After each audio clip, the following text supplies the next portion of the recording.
4 months after the September 11, 2001 al-Qaeda strike on New York and Washington, the U.S. established the maximum security cap at its Cuban naval base to detain, interrogate, and prosecute what the U.S. Defense Secretary described as the worst of the worst. I would characterize Guantanamo Bay, Cuba, as the least worst place we could have selected.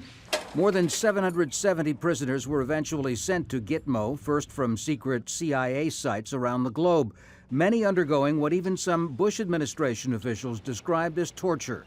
They included the alleged key plotters of the September 11th attacks, who were to be prosecuted before special military commissions, but which have yet to try or convict any of them. But U.S. Army files published by WikiLeaks documented that 150 innocent Afghans and Pakistanis had been captured by bounty hunters or were victims of tribal feuding. I think there was a growing recognition that the wrong people were in there. And we were paying $3,000 to $25,000 for each person turned over to U.S. forces. And we lacked the cultural understanding. Among them was former Al Jazeera cameraman Sami al-Hajj, held for 6 years before his release without charge. The George Bush administration released or transferred more than 500 detainees to other countries.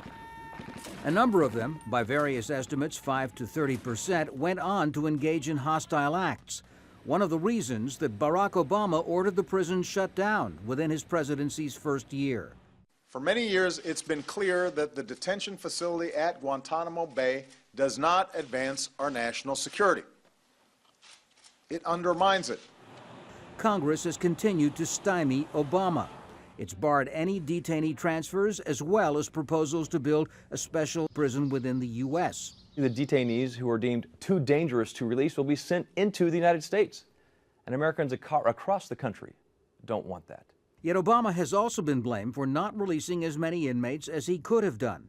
The president didn't have to fight every detainee case that came to court.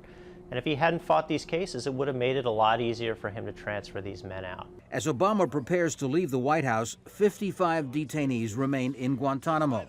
His successor, Donald Trump, says he'll not only keep the prison open, but add to its population. And we're going to load it up with some bad dudes, believe me, we're going to load it up. So far, Guantanamo has cost American taxpayers at least $5 billion, more than $7.5 million a year per detainee. Tom Ackerman, Al Jazeera, Washington.